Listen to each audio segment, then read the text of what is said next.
It's Friday, everyone. What do we do on Fridays here at the Hint Hive? That's right, we smash the patriarchy.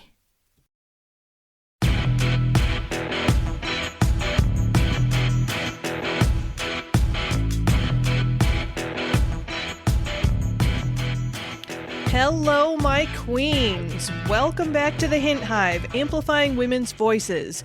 I'm your host, Kelly Hint, queen bee of this badass hive, feminist life coach, psychotherapist, and your unapologetic reminder that you are not here to play small.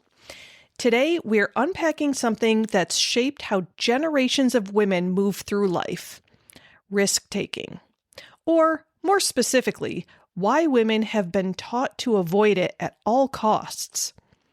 For centuries, society has whispered, and sometimes shouted, the same message. Be careful. Be polite. Don't make mistakes. Don't aim too high.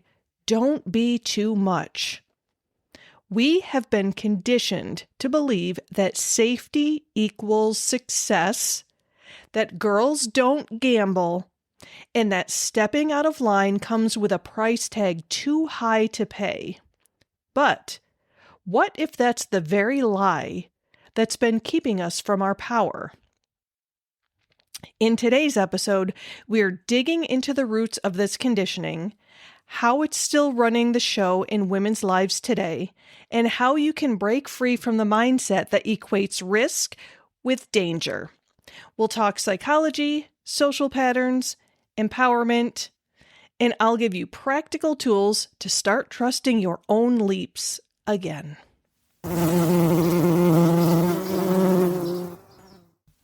So the first part of understanding risk-taking for women is talking about the cultural conditioning of playing it safe. So let's start with a hard truth.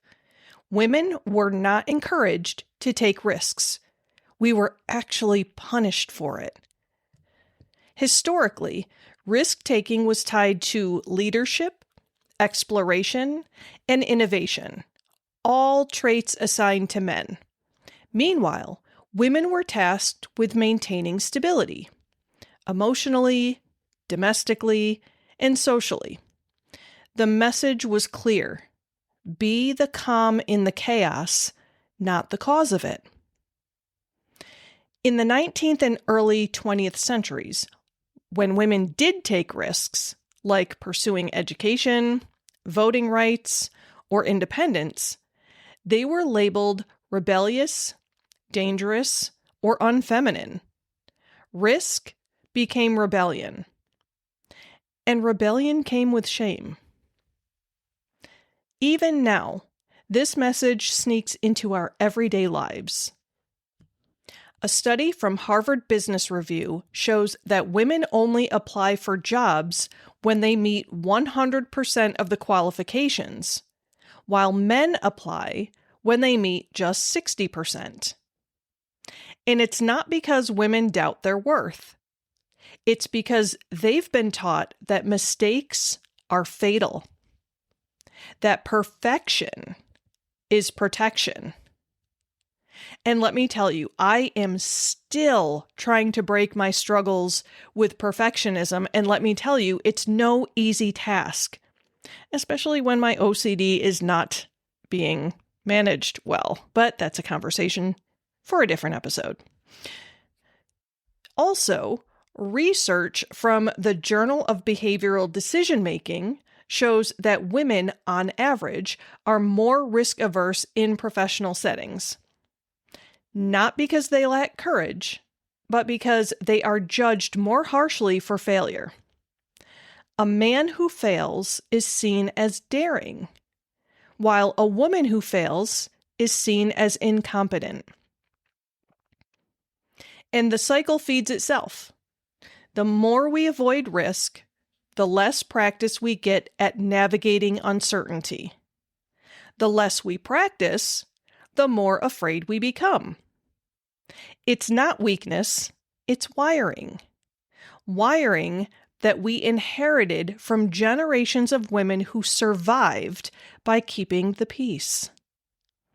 But survival is not the same as thriving. I want you to take a moment and reflect on that.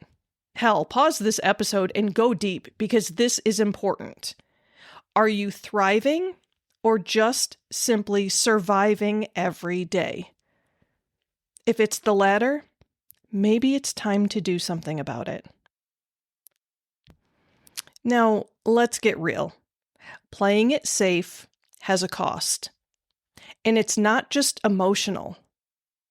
It's psychological, financial, and spiritual. When we avoid risk, we stay in jobs that drain us because they're secure. I feel like that was my entire career until I took the biggest risk of all and opened my private practice.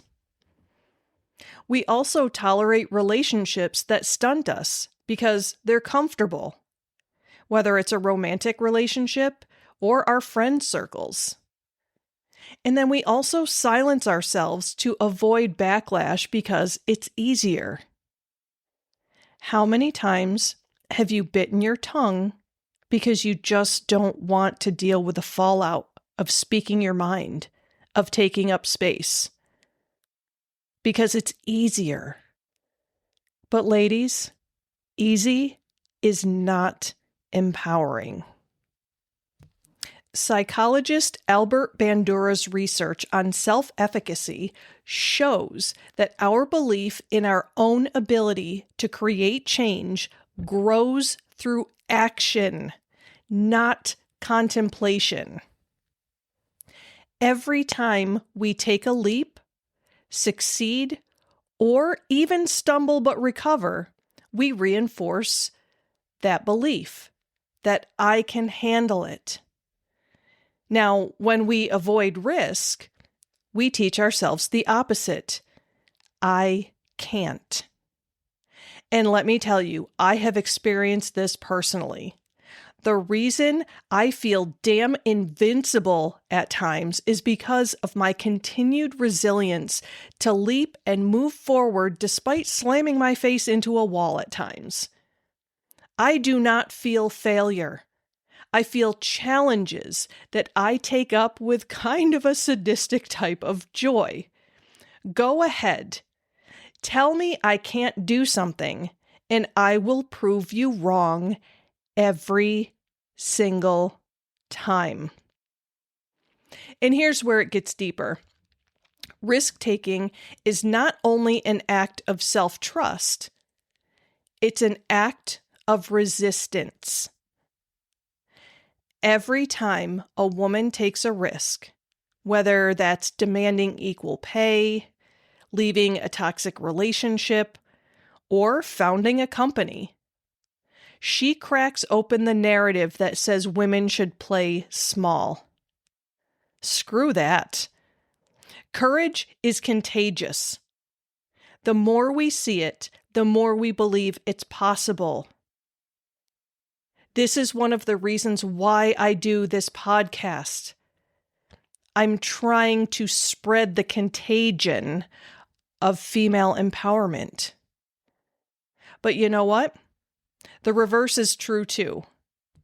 When we collectively, as women, together play it safe, we maintain the system that benefits from our silence. So yes, risk-taking can be scary, but staying small costs more. It costs our potential, our creativity, and our collective evolution. Now, here comes my favorite part. Action steps, right? Let's talk about how to rewrite this pattern. Because breaking a generational mindset takes both awareness and action. So here's how to start stepping into your own boldness. Step number 1, redefine what risk really means. Risk does not mean reckless. It means stepping into uncertainty with faith in yourself. You can redefine risk as growth, not gamble. Instead of asking, what if I fail? Start asking, what if I fly? This is a technique I use in my therapy sessions when I hear someone start the negative what ifs. I love it. I love turning the tables. What if I fail? What if I can't do it? Okay, but what if you don't? What if you don't fail? What if you can do it? Ladies, take that power and run with it, damn it. Do not let it stop you. Don't let the what ifs stop you. Let them fuel your fire. What if I can? And then step number 2, start with micro leaps. Big risks are born from small ones. Practice every day. Speak up in that meeting. Try that new hobby. Post your opinion online without editing it to perfection. Each small act of courage builds your risk muscle. Again, in my sessions with my patients, I talk about how each little success reinforces that you can do it. When working with anxiety, I tell people that you are trying to carve a new path.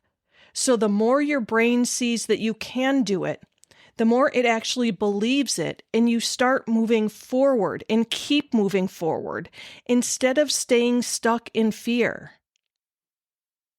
You need to work that muscle.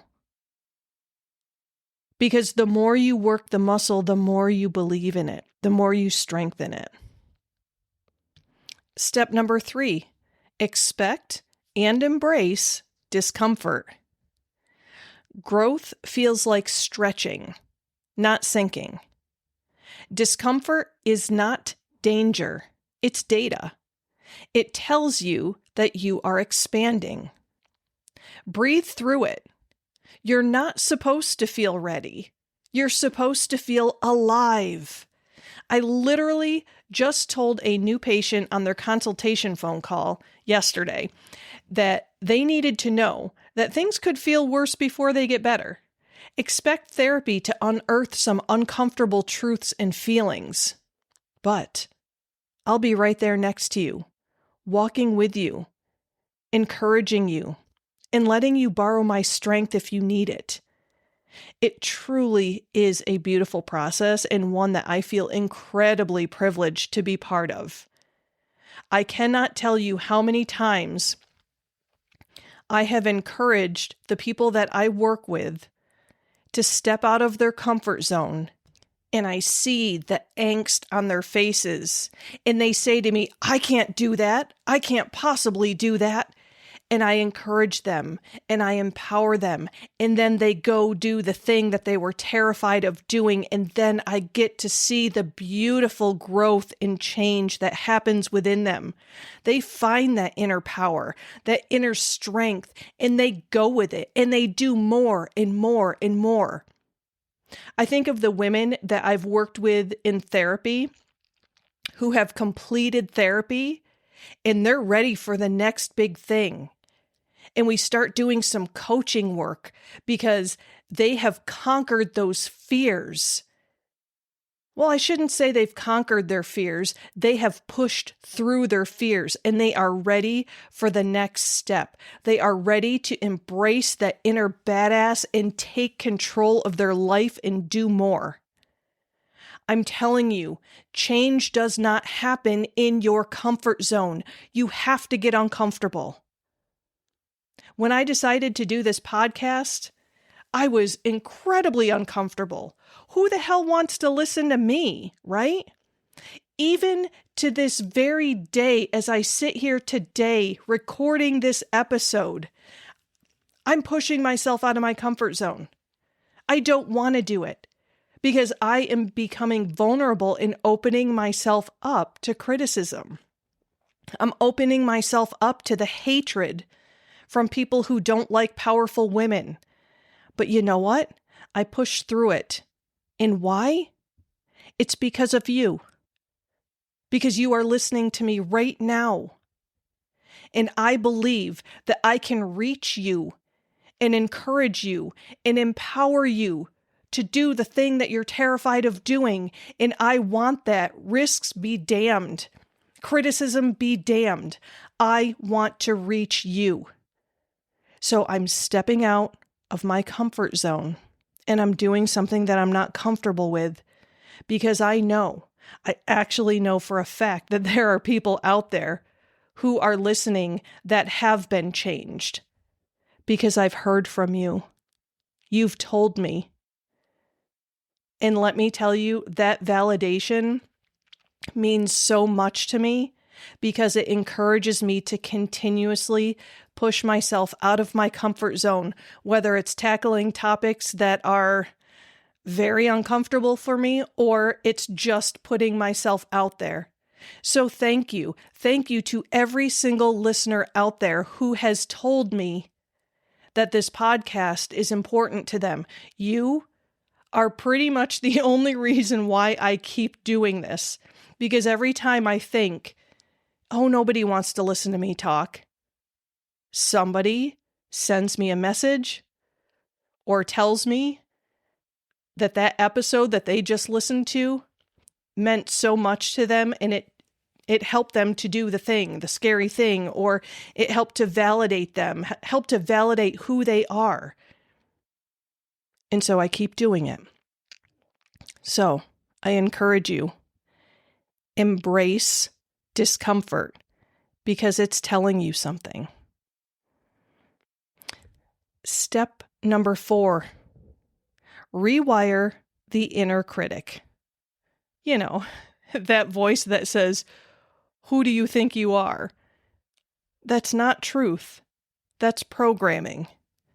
Just like my programming was telling me, who do you think you are to start a podcast? Who the hell wants to listen to you? Well, it turns out a lot of people. I see the demographics. There are a lot of people out there listening to me. And if I had allowed my societal programming to keep me quiet, to keep me small, I wouldn't be doing this. So that inner critic, that nasty little voice that says, "Who do you think you are?" replace it. Replace it with, "I'm the woman who's done hard things before, and I'll do them again." Journal it. Say it out loud. Repeat it until your nervous system actually believes it. Now, some of you who have done therapy before may recognize some of the tactics I'm using. These are psychological principles that I apply in my sessions with my people all of the time. I'm just rewording them to be less clinical. So there's a psychological basis to all of this. All right. Next step. Step number 5. Build your brave circle.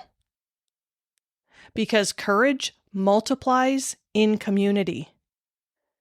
Think of any protest you've ever seen or been a part of, right? You're surrounded by people with a common cause, and you draw courage from one another. It's amazing. It's beautiful. It's electrifying. Surround yourself with women who take chances, who fail forward, who celebrate each other's steps and leaps. Every time you see a sister rise, it reminds you that risk is survivable, even beautiful. And I'm going to take this step a step further, and I'm going to encourage you to share your victories with the Hive. Go to the Facebook group, the Hint Hive podcast Facebook group. Share your stories. Share your victories of how you have taken a chance and what it did for you. That can be part of your community, part of your brave circle. Because let me tell you, the women in that group are badass. They are amazing. I know many of them, both personally and professionally, and through this podcast. All right, final step. Step number 6. Practice reflective resilience. This is a good one. After taking a risk, reflect on what you learned, not just what you achieved or did not achieve. Resilience is not just bouncing back, it's bouncing higher. Ask yourself, what did this teach me about what I'm capable of? That reflective exercise is imperative because that's part of building that muscle to do it again. It's part of pushing back against that anxiety that tells you I can't. Because you get to say, the hell I can't. Yes, I can. Look at all of these things that I have done despite my fear. And again, I encourage you to share this with other women, whether it's in the Hint Hive podcast Facebook group or your social circles, because again, when you practice this reflective resilience and you share it with others, you are encouraging other women to do the same. And ladies, that's what we are here for. We need to encourage one another. We need to support and uplift other women because the world is trying to silence us and keep us quiet. The patriarchy does not want strong women. They do not, people who have those patriarchal beliefs, those misogynistic beliefs, they do not want women coming together and supporting one another. We are supposed to be at each other's throats and competing because that's how they keep our voices small. Screw that. Okay, ladies, the quote of the week, this week's quote, comes from the legendary singer, poet, and activist Patti Smith, who said, "The idea of waiting for something makes it more exciting. Never be afraid to take the leap when the time comes." I love this because it captures both the anticipation and the empowerment behind risk. There's beauty in waiting, in preparing, in building the courage. But when that moment comes, that gut whisper that says, now, you cannot overthink it. You leap. Because the moment you leap, you become the woman who did. So here's your challenge for the week. Take one small risk that scares you, just enough. The kind that makes your pulse race a little, but your soul say yes. Maybe it's setting a boundary with someone who oversteps. Maybe it's posting your creative work online for the first time. Maybe it's having that uncomfortable conversation that you've been avoiding. Whatever it is, do it. And then write down what you felt before, during, and after. Because that reflection is powerful. It proves you survived. It shows you that fear is not a stop sign. It is a signal that something meaningful is at stake. And then celebrate. Pour yourself a glass of wine or dance it out in your living room, whatever brings you joy. Celebrate because you did something bold, and that deserves acknowledgement. I know that playing it safe might feel like protection, but it's really just polished fear.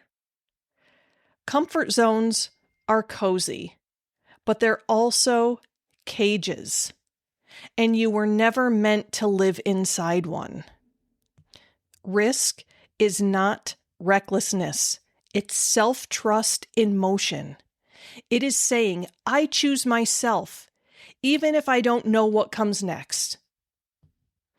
Every woman who's ever broken a barrier, from Rosa Parks to Amelia Earhart to Malala Yousafzai, did it by taking a risk when it wasn't convenient, when it wasn't comfortable, and when no one was clapping yet. So, if you've been waiting for a sign, this is it. Leap. The net isn't always visible, but it forms the moment you decide to jump. And you know what? I'm going to do this with you. Because I have had something for the past year and a half, well, maybe about a year, that's really been lighting a fire under my ass. And I haven't had the words to describe what it is that I want to do. I just knew that I wanted to tell my story.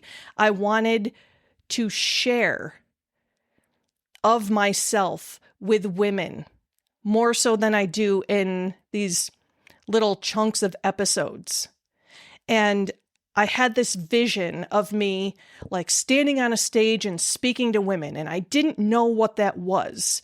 I didn't know what it meant. I just knew I wanted to share my story and encourage them and help them through my pain, like let my pain experience help them. And so I'm like, what is this? What do I do? How do I do that? What is it? Like a workshop? Do I just do workshops and try to, travel around and do this workshop thing? And then I was actually talking with one of my ladies that I work with in coaching. And we were talking about public speaking, being a public speaker. And it hit me. That's what I have been envisioning. That's what I've been seeing in my dreams. But there was some sort of mental block that wasn't allowing me to figure it out because there was a fear attached to it, right? I couldn't obviously even think the words public speaking because I do not like public speaking. But then I started reflecting on this. It was actually when I was writing this episode that I was like, oh my gosh, this came from a place of fear. I didn't like the thought of public speaking, but I started reflecting on it and reflecting on the times when I have spoken in front of a large audience and it made a difference and it empowered me to empower others. And again, through this conversation that I was having with one of my ladies, I was like, oh my gosh. And then now that I had the word for it, like public speaking, I actually talked about it with another one of my ladies that I work with, who is just as equally fabulous as, oh my gosh, I'm telling you, the women I work with in my coaching program, they are powerhouses. I cannot express to you how much I love them, like a deep sisterly love that I feel for them. And I took my first step. It was the baby step that I'm talking about, the little, not the giant leap, right? It was the baby step. And I put it out there and I told her what I was thinking about. Because if I speak it, I need to try it, right? I'm putting it out there. I'm holding myself accountable by sharing this desire that I have. And so that's what I'm doing right here, right now. I'm holding myself accountable to take this leap. And so I'm going to look into it. I'm going to take the steps to figure out if this is something that I can do. And I'm putting myself on blast by saying it here so that I can be held accountable by my listeners. I'm going to take the leap by looking into this. And if it's something feasible that I can manage, then I'm going to take a giant leap and I'm going to freaking do it. All right, my honeybees, go take your leap. You do not need permission. You just need that one brave breath that says, let's do this.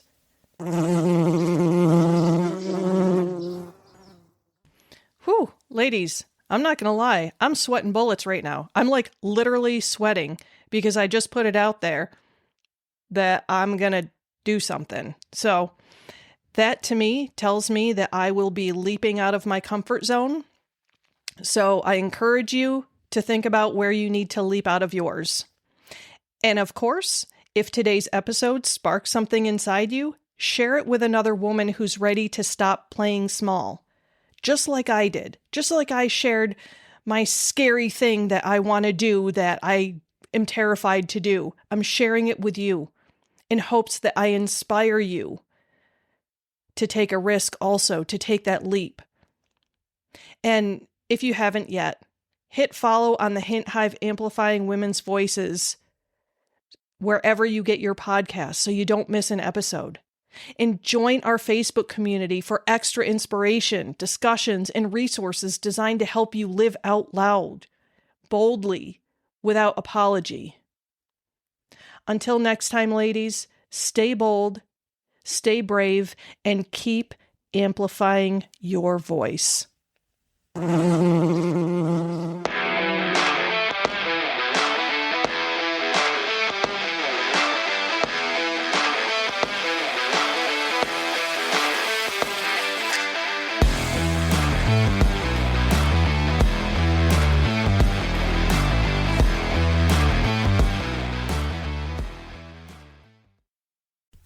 This podcast is powered by Kelly Hint Empowerment Coaching, as well as Kelly M. Hint LMHC and The Cranky Counselor.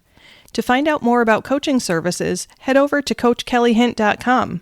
If you'd like to know more about the psychotherapy services I offer to individuals within the state of New York, you can check out KellyMHint.com. And if you'd like to learn more about aromatherapy, you can check out TheCrankyCounselor.com.